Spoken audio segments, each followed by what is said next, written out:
Today I'm going to try to demonstrate the problem that we are having with the no start issue with the F250s and the instrument cluster not working in the warning lights.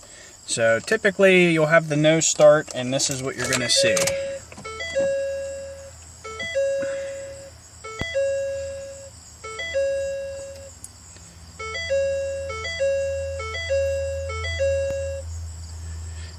You'll have a whole bunch of warnings and nothing will start, nothing will work. I mean, you'll have the radio and a few other things, but the truck itself is dead.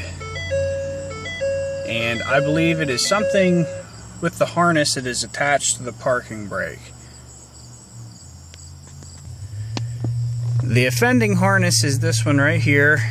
It's right above the parking brake assembly, and what I did to get mine to start was I just wiggled it around.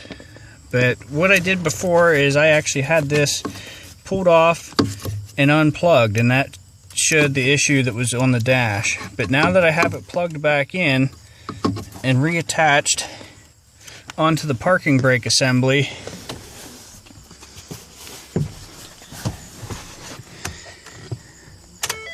turn the key off.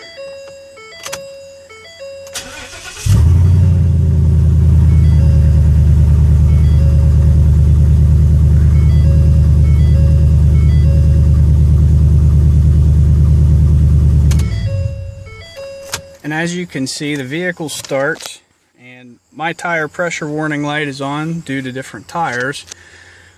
But I had this issue a few weeks back and I unplugged and reconnected the harness, and the truck has run ever since and I haven't had any issues. So hopefully this could help somebody out.